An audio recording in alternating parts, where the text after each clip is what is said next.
주님께 영광의 박수 드리겠습니다.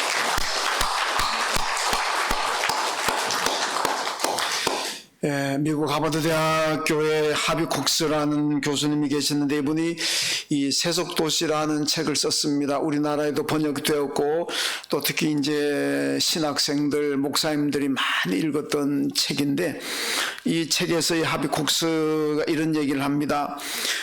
세상에서 하나님은 죽었다. 다시 와도 하나님은 죽을 것이다. 모든 희망을 잃었다. 과학과 문화가 하나님 자리를 밀어내었다. 그러나 나는 단언한다. 더러운 세상에도 성령이 임하셔서 세상은 희망이 있다. 세속 도시에도 죄인된 자리에도 성령이 임하시면 희망이 있다. 그렇게 썼습니다. 여러분 다 세속화되어 간다고 아우성입니다. 교회도 세속화되어 가고 성도들의 살아가는 모습도 세속화되어 가고 세상이 세속화되었다는 건 당연한 거고 이러기 때문에 참 앞으로 희망이 없다는 거죠. 별로 기대할 것이 별로 없다. 절망적이다. 그런 탄식입니다.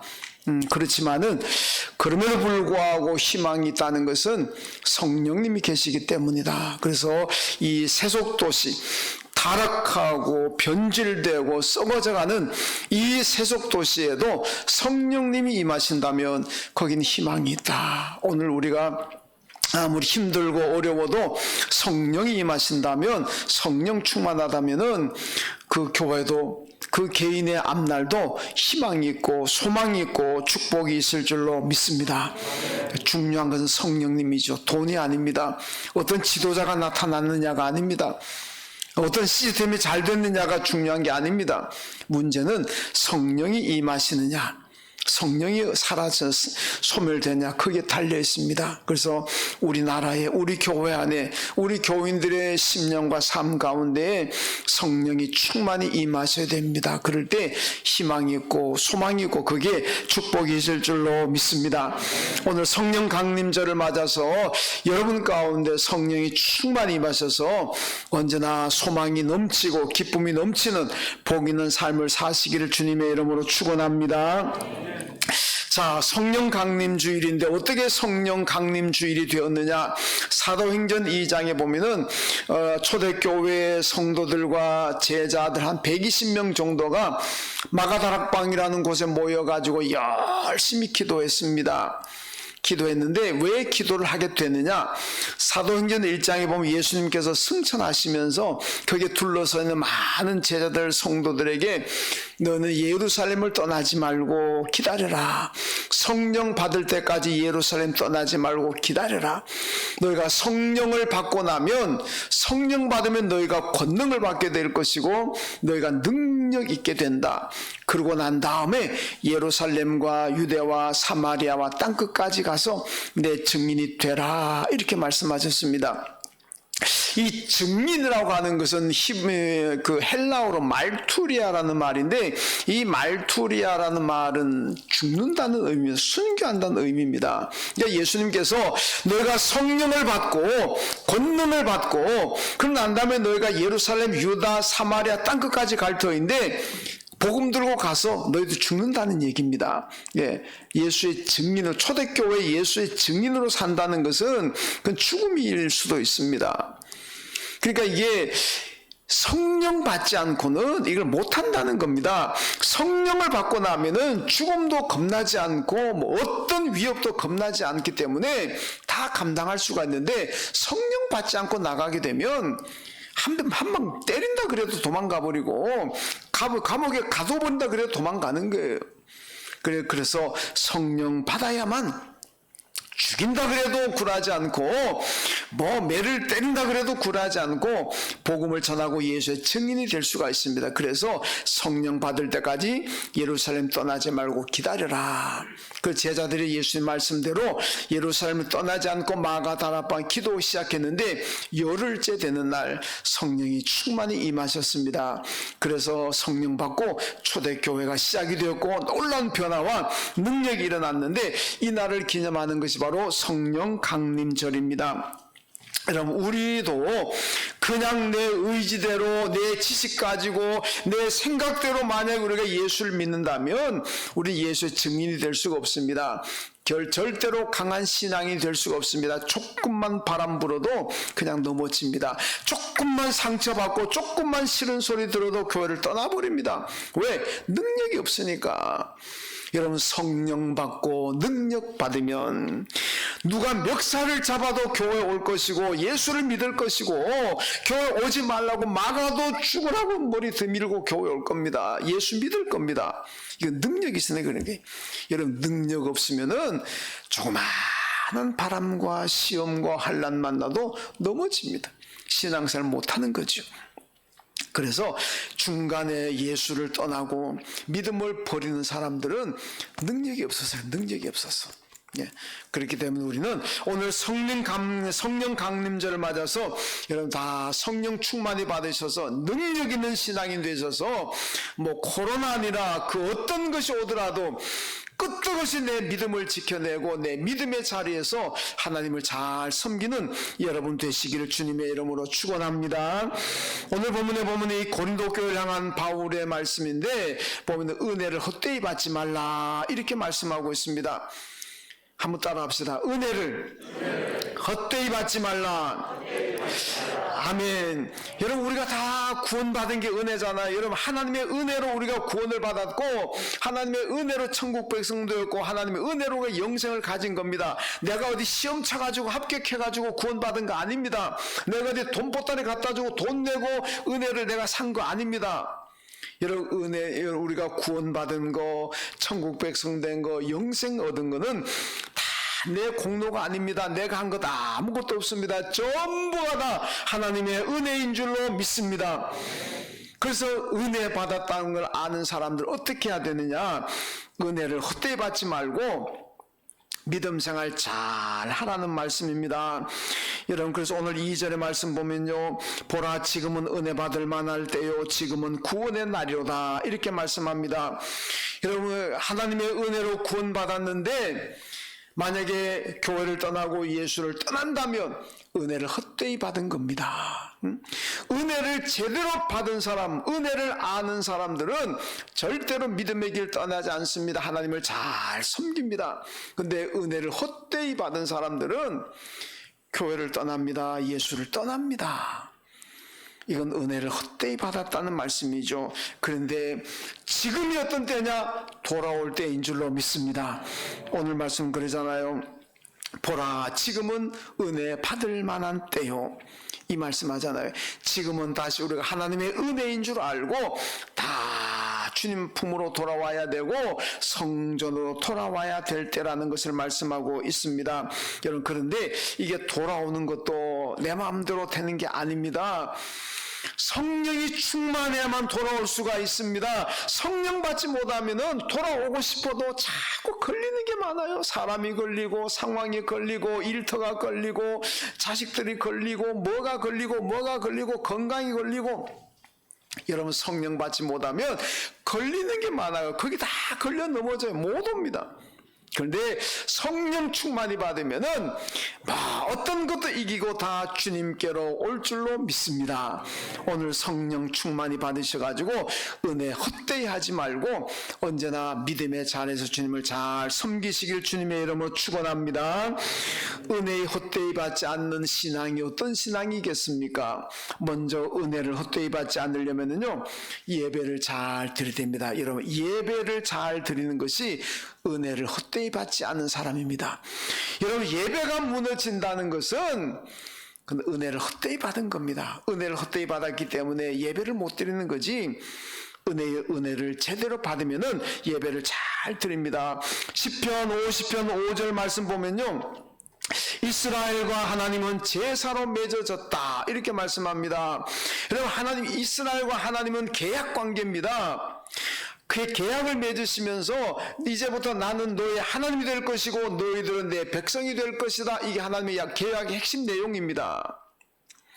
출애굽기 24장에 보면 이스라엘 백성들 가나안 애굽에서 나와가지고 광야 40년 지나면서 거기서 하나님과 계약을 맺습니다. 그 계약을 맺으면서 나온 얘기가 뭐냐? 나는 이제부터 너희들의 하나님이 될 것이고 너희들은 이제부터 내 백성이 될 것이다. 이게 계약의 내용입니다. 하나님은 그들을 축복하실 것이고 그들은 하나님을 잘 섬길 것이고 그 하나님을 잘 섬기니까 하나님 축복하십니다. 이게 계약입니다. 여러분, 계약을 했다가 계약을 파기하게 되면 그 사람이 불이익을 당하잖아요. 그죠? 계약을 파기하는 쪽은 반드시 불이익을 당하게 있습니다. 하나님과 계약을 깨면 어떻게 되느냐? 여러분, 아브라함 계약이 잘 보여주는데 이 창세기 보면 아브라함이 하나님과 계약을 맺는데 계약을 맺을 때 보면요, 어떻게 맺느냐? 동물들을 두 쪽 딱 갈라버립니다. 뭐 소되든 양이 되든 두 딱 갈라가지고 양쪽에 놓습니다. 딱 양쪽에 쭉 놔요. 그리고 보면은 아브라함과 횃불이 그 사이를 지나갔다 그럽니다. 그 횃불은 하나님을 상징하는 겁니다. 그래서 하나님을 상징하는 횃불하고 아브라함이 그 쪼개진 그 짐승 사이로 지나감으로써 계약이 성립이 됩니다. 이게 무슨 의미냐? 누구든지 간에 계약을 파기하는 쪽은 이렇게 갈라진다는 겁니다. 쪼개진다는 겁니다. 이게 무슨 얘기잖아요. 여러분, 하나님과 우리는 계약의 관계입니다. 어떻게? 예배로, 시편 50편 말씀처럼 제사로, 구약에서는 제사로, 오늘 우리는 예배로 하나님과 계약이 성립이 되어 있습니다. 그래서 우리는 예배를 통해서 하나님을 잘 섬길 것이고 하나님은 우리의 예배를 받으시고 나는 너희 하나님으로 보호할 것을 축복하신다. 이게 바로 계약의 조건, 그게 바로 예배입니다. 그러므로 예배를 잘 드려야만 은혜를 헛되이 받지 않고 은혜 받은 사람답게 살아가는 모습이라는 것을 우리가 잘 기억해야 됩니다. 이사야 43장 21절에 보니까 이 백성은 내가 나를 위하여 지었나니 나를 찬송하게 하려 함이니라 이렇게 말씀합니다. 하나님께서 왜 우리를 만드셨고 왜 우리를 지으셨느냐? 우리로부터 찬송을 받으시기 위해서, 우리에게 예배를 받으시기 위해서 우리를 지으시고 만드셨다, 그렇게 말씀하고 있습니다. 우리를 만드시고 우리를 세상에 보내신 목적은 우리에게서 예배를 받으시려고 하는 목적이라는 것을 우리가 잘 기억해야 됩니다. 여러분, 우리를 하나님이 선택하셨고 구원하셨습니다. 영생 주셨습니다. 왜 이 축복을 주셨느냐? 우리에게 예배를 받으시려고. 하나님은 우리가 예배 드릴 때 가장 기뻐하시는 줄로 믿습니다. 이걸 잘 알아야 돼요. 하나님이 가장 기뻐할 때가 언제냐? 우리가 하나님 앞에 나와서 신령과 진정으로 예배 드릴 때, 그때 하나님이 가장 기뻐하시는 거예요. 가장 기뻐하시는 거예요. 그래서 우리는 하나님을 가장 기뻐해야 될 사람들 아닙니까? 기쁨을 드려야 되는데 그게 바로 예배라는 사실을 우리는 잊어서는 안 됩니다. 여러분, 예배를 소홀히 하게 되면 은혜를 헛되이 받은 성도들입니다. 여러분, 그렇기 때문에 코로나 때문에 우리가 잠시 믿음이 흔들릴 수도 있고 코로나 때문에 우리가 잠시 교회와 멀어질 수도 있습니다만은 이제 오늘부터 다 회복하시고 이제 다시 교회와 가까워져야 되고 무엇보다 예수와 가까워져야 됩니다. 하나님과 가까워져야 됩니다. 그래서 예배를 잘 드려야 된다는 것을 우리가 기억해야 됩니다. 여러분, 이스라엘 족장이라 그러면 아브라함, 이삭, 야곱으로 족장이라 그러잖아요. 이 사람들이 얼마나 많은 축복을 받았습니까? 아브라함 근데 축복을 받은 이유가 뭡니까? 아브라함은 가나안 땅 들어와가지고 여러분 제일 먼저 하나님 앞에 제사 예배 드렸습니다. 그래서 하나님께서 아브라함에게 내 후손들을 하늘의 별처럼 바닷가의 모래알처럼 많게 해줄 것이다. 그 아들 이삭도 가는 곳마다 예배 드렸습니다. 이방 땅에 가가지고 목숨을 생명을 무릅쓰고 여러분 예배 드립니다. 그러니까 하나님께서 이방 사람들은 다 망해도 이삭은 큰 복을 받잖아요. 그래서 창대하게 되고 농사를 지어도 100배나 수확을 얻었다 그러잖아요. 그 아들 야곱도 여러분 얼마나 그 예배를 잘 드렸는지 모릅니다. 여러 가지 많은 부족함도 많이 있었지만은 무엇보다 예배를 잘 드렸습니다. 집 나가서 어린 나이는 아닙니다만 집을 나가서 베델에서 여러분 그 집 나가서 거기서 하나님께 먼저 예배 드리잖아요. 그러니까 하나님께서 뭐라고 약속하십니까? 내가 안전하게 고향으로 돌아올 것이고 네가 번성해서 돌아올 것이다. 이사야 58장에 보면요, 하나님께서 안식일을 기억하고 안식일을 잘 지키는 사람들, 주일을 기억하고 주일 예배를 잘 드리는 사람들에게 하나님께서 세 가지 약속하시는데 그 중에 하나가 뭐냐? 내가 야곱의 기업으로 너를 기르리라. 야곱에게 주셨던 그 축복을 예배 잘 드리는 사람들에게 주겠다, 그렇게 말씀합니다. 야곱의 축복이 뭡니까? 빈손 들고 나갔는데 거부가 되어 돌아오잖아요. 예배 잘 드리는 사람들에게 하나님께서 이렇게 충만한 복을 주신다고 분명히 말씀하고 있습니다. 그러므로 여러분 예배 잘 들으셔서 야곱이 받았던 그 복을 다 받아 누리시기를 주님의 이름으로 축원합니다. 어디 그뿐입니까? 하나님은 지금도 우리에게 성령을 보내주셔가지고 성령 하나님이 우리의 길을 인도하십니다. 여러분 성령을 우리 성경에서 보혜사라고 번역을 하고 있습니다. 여러분 보혜사 그러면 이게 뭔 뜻인가 좀 헷갈리기도 할 겁니다. 보혜사가 뭐지? 헬라어로 보혜사는 파라클레토스라 그러는데 이걸로 번역을 보면은 우리 성경은 보혜사로 이 번역을 했습니다만은 70인년 성경 그 공동 번역에 보면은요, 우리를 그 협력자, 이 파라클레토스를 그렇게 번역을 했습니다. 그리고 카톨릭 성경에서는 보호자 이렇게 번역했습니다. 그러니까 우리 성경이 제일 어렵게 번역해 놨어요. 그 공동 번역에는 협조자, 카톨릭 성경에서는 보호자, 이게 훨씬 더 뜻이 잘 이해가 되시잖아요. 그래서 하나님께서 보내신 성령님은 어떤 분이시냐? 우리를 보호해 주시는 분. 우리가 잘 살아 힘들고 어렵고 힘이 미력과 힘이 모자랄 때마다 우리에게 협력해 주셔가지고 협조해 주셔가지고 우리의 길을 잘 가게 하시는 분. 이분이 보혜사 파라클레토스 성령님인 줄로 믿습니다. 그 성령님을 보내셔가지고 그래서 예수님께서 제자들이 막 하늘나라 올라가신다 그러니까 나는 죽는다 그러니까 제자들이 그러지 마세요 그러지 마세요. 그럼 우리 어떻게 살라 그럽니까? 그때 예수님 뭐라고 말씀합니까? 야 모르는 소리 하지 마라. 내가 가는 것이 너희들에게 더 큰 복이다. 왜? 내가 가면은 아버지께서 성령을 너희들에게 보내주실 것인데 그 성령이 너희들의 협력자가 될 것이고 너희들의 보호자가 될 것이고 너희들의 길을 인도하신다. 얼마나 복이냐. 그 성령님이 오늘도 저와 여러분과 함께 하시는 줄로 믿습니다. 이 얼마나 감사한 일입니까? 그러니까 하나님의 은혜의 이 감사를 나타내는 첫 번째는 뭐냐? 예배입니다. 여러분 하나님 은혜 감사하십니까? 감사하면 아멘 하십시오. 하나님 은혜에 감사하는 성도가 제일 첫 번째로 해야 될 중요한 일이 뭐냐? 예배입니다. 그래서 예배를 잘 들으셔야 됩니다. 여러분 성령 충만히 받으셔서 은혜 헛되이 하지 마시고 먼저 예배를 잘 들으심으로 하나님께 기쁨 드리고 하나님 축복 받으시길 주님의 이름으로 축원합니다. 그 다음 두 번째로 봉사해야 은혜가 헛되지 않습니다. 여러분 구약시대의 성전 봉사는 누가 하느냐? 아무나 못합니다. 레위지파 사람들만 할 수가 있고 이런 제사장 그룹의 사람들만 할 수 있습니다. 그 외 사람들은 성전 봉사할 수가 없습니다. 여러분 그런데요 이렇게 성전 봉사하는 사람들에게 기업이 없습니다. 이스라엘 백성들이 가나안 땅 들어갔을 때 12개 지파, 그 11개 지파죠. 전부 땅을 다 나눠줍니다. 살 집을 주시는 땅, 농사에서 먹을 것을 생산할 수 있는 땅, 이런 땅을 다 줬는데 이 레위 지파, 그리고 레위 지파 소속된 제사장들에게는 땅이 하나도 없어요. 그럼 굶어 죽으라는 말입니까? 아니 다른 사람은 집 지을 땅, 농사 지을 땅 다 줬는데 왜 레위 지파는 땅을 안 줍니까? 그럼 이 사람 굶어 죽잖아요. 근데 굶어 죽었습니까? 아닙니다. 그 레위 지파 사람들은 땅 분배받지 못했지만 하나도 굶어 죽지 않았습니다. 왜? 이 사람 하나님 성전에서 봉사하니까 하나님께서 다 먹여주시고 입혀주신 겁니다. 성전에서 나오는 것으로 다 먹고 살게 만들어줬다는 얘기입니다.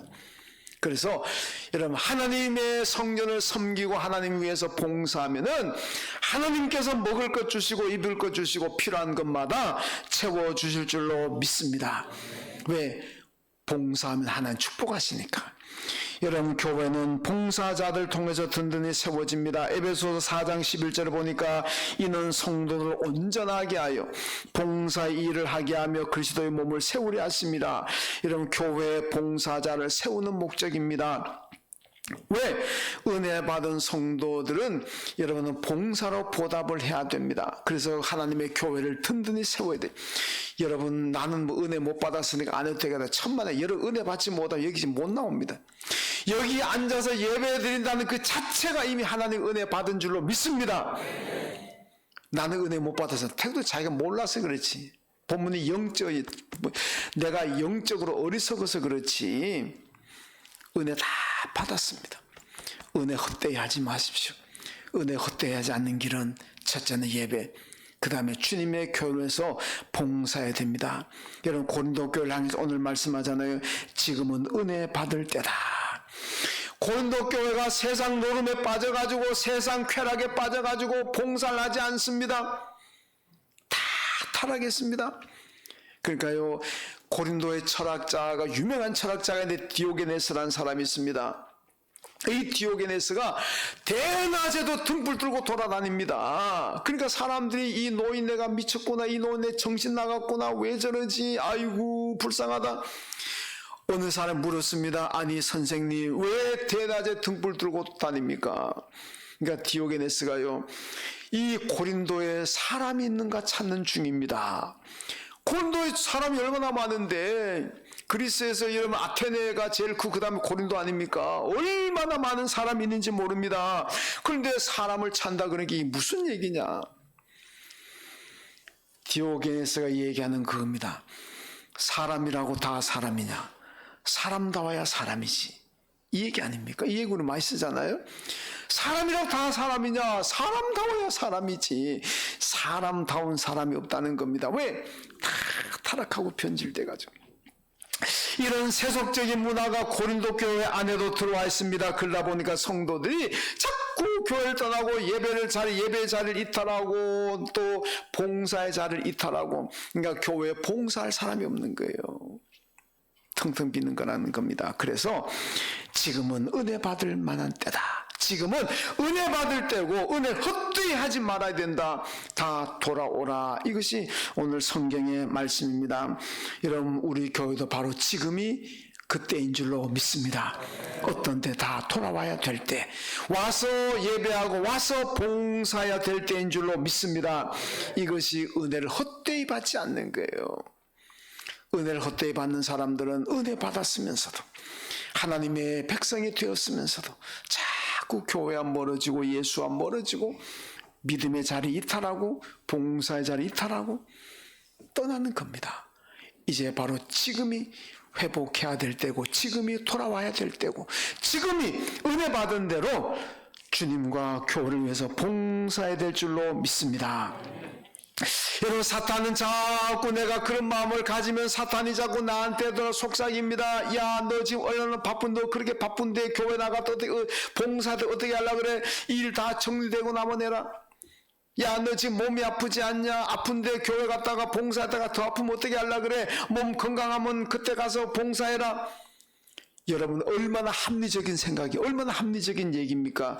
그런데 그게 사탄입니다. 성령은 그러지 않습니다. 성령 하나님 우리에게 역사하게 되면, 너 몸이 아프냐? 그래도 가서 봉사해봐라. 하나님께서 고쳐주신다. 너 일이 지금 바쁘냐? 산더미처럼 밀려있느냐? 그래도 교회 가서 예배드리고 봉사해봐라. 하나님께서 일을 해결해 주신다. 너 지금 자녀 문제로 머리 아프고 바쁘고 교회 못 가냐? 그래도 교회 가라. 그래도 봉사해봐라. 하나님이 자녀 문제를 해결해 주신다. 성령의 음성이고 하나님의 음성인 줄로 믿습니다. 이 음성을 들어야 되는 거예요. 여러분, 사탄의 그 합리적인 그 말 듣고 그러다 죽을 때까지 못하는 겁니다. 요한계시록이 말씀하는 게 뭡니까? 귀 있는 자들은 성령이 교회들에게 성령이 하시는 음성을 들을지어다, 이렇게 말씀하잖아요. 영의 귀가 열린 사람들은 성령의 음성을 듣는 거고, 영의 귀가 닫힌 사람은 사탄의 음성을 듣는 겁니다. 사탄의 음성을 듣게 되면 은혜를 헛되이 하는 사람이고, 성령의 음성 들으면은 은혜 받은 사람답게 충성하는 줄로 믿습니다. 얼마 전에 노 회장님하고 같이 어느 교회 가서 예배 드린데 노 회장님 설교하면서 그러더라고요. 자기 교회에 신혼 부부가 결혼할 젊은 부부가 있는데 내일 토요일 날 결혼한다면은 그 전날 와가지고 이 젊은 부부 교회를 청소를 싹 하더래요. 그 교회는 우리 교회보다 몇 배 되는 교회입니다. 그러니까 우리 교회를 청소도 힘드는데 그 큰 교회를 젊은 두 남녀가 다 한다는 게 얼마나 힘들겠습니까? 그런데 청소를 싹 다 하더래요. 너무 기특해가지고 왜 그러냐 물어봤더니 내가 결혼하기 전에 하나님의 성전을 위해서 한번 청소라도 한번 하고 결혼하면 좋을 것 같아서 청소하는 중입니다. 그 제가 들어보니까 감동이잖아요. 참 훌륭한 부부구나. 젊은이구나. 참 복받겠구나. 부럽다. 그런데요, 그 얼마 지나지 않아 한 주간 지났나 뭐 두 주간 지나 우리 교회도요 비슷한 일이 있었어요. 부부가 결혼해가지고 신혼여행 갔다가 금요일 밤에 신혼여행 왔어요. 그 다음날 교회 대청소했는데 아침부터 청소하더라고요. 진짜입니다. 진짜입니다. 대단히 미안하지만은요, 대단히 죄송합니다만은 교회 대청소한다 그러는데도요 당연도 빠지고 권사님들도 빠지고 안수장도 빠지고 제지도 빠지고 많이 빠졌잖아요. 그런데요 신혼여행 갔다 와가지고 금요일 밤에 도착했는데 피곤하기도 하고 인사도 다니는데 얼마나 바쁘겠습니까? 근데 토요일 아침부터 청소하고 그래서 하나님 우리 교회도 이렇게 멋있는 이 젊은이를 하나님 보내주셨구나. 참 보기가 아주 참 좋았습니다.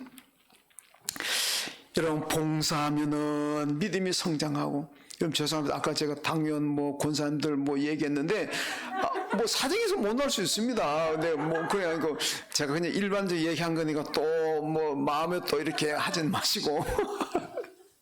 예. 근데 그 청년의 봉사가 아름답다는 걸 설명하려고 보다 그렇게 됐으니까 제가 수습하고 있습니다. 이런 봉사하면 믿음이 성장하고 축복을 받습니다. 그러니까 청년이 되었던 어른이 되었던 여러분 봉사하는 것이 은혜를 헛되이 받지 않는 겁니다. 여러분 은혜 헛되이 받지 말고 봉사 잘 하시길 주님의 이름으로 축원합니다. 이제 우리 그레이스 중창팀 나와서 이 찬양하겠습니다. 이게 제가 목회 지금 거의 한 40년 가까이 하고 있는데 설교 시간에 설교 중간에 찬양하는 건 제가 찬양 느낀 처음이에요. 빨리 나오세요. 시간 없습니다. 왜냐 꼭 이 찬양을 들어야 될 것 같아가지고 오늘 시간이 좀 갑니다. 시간 좀 가더라도 여러분 설교는 다 끝날 때 됐습니다. 이 찬양 끝나면 설교는 곧 끝납니다. 이 설교하고 관계가 있어서 제가 이 찬양을 좀 부탁했습니다.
아멘.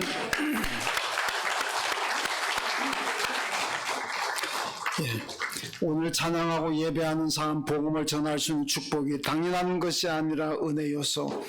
내 삶에 당연한 것 하나도 없고 모든 것이 은혜였소. 믿습니까? 다 하나님의 은혜였습니다. 우리 예한교회는 여러분 이 코로나라는 이 어려운 과정을 지나오면서도 약한 교회를 도울 수가 있었고 또 해외에 벌려놓은 선교 사역도 잘 감당할 수 있었고 앞으로도 잘 감당할 줄로 믿습니다. 어떻게 이게 가능하냐? 모두가 어렵다고 아우성치는데 코로나에서도 불구하고 대부분의 성도들이 흔들리지 않고 이런 믿음의 자리, 섬기는 자리를 잘 지켜주시기 때문인 줄로 믿습니다. 이게 큰 은혜라는 겁니다. 이 흔들리기 쉽고 무너지기 쉽고 소멸되기 쉽고 이런 어려운 가운데서도 여러분 믿음이 변치 않고 여러분들 이 자리를 믿음의 자리를 잘 지켜주시기 때문에 우리 교회에 주어진 하나님의 사명 맡기신 사명을 잘 감당해 온 줄로 믿습니다. 여러분 앞으로도 오늘 성령 강림절을 맞아서 성령 충만하셔서 은혜 헛되게 받지 마시고 예배 잘 드리시고 잘 섬기시고 봉사 많이 하셔서 언제나 하나님께 기쁨을 드리고 또 하나님께 축복받는 여러분의 삶이 되시기를 주님의 이름으로 축원합니다. 하나님 감사합니다. 은혜를 헛되이 받지 말라 주님 말씀하셨습니다. 우리 모두가 구원받은 것도 천국 백성 된 것도 영생 얻은 것도 오늘 내가 살아가는 것도 이 시간 예배 자리에 나와 있는 것도 하나님 은혜인 줄로 믿습니다. 이 은혜 헛되이 하지 않고 예배 잘 드리고 또 섬기는 자리에서 봉사 잘 할 수 있는 저희들 되게 하여 주옵소서. 예수님의 이름으로 기도하옵나이다. 아멘.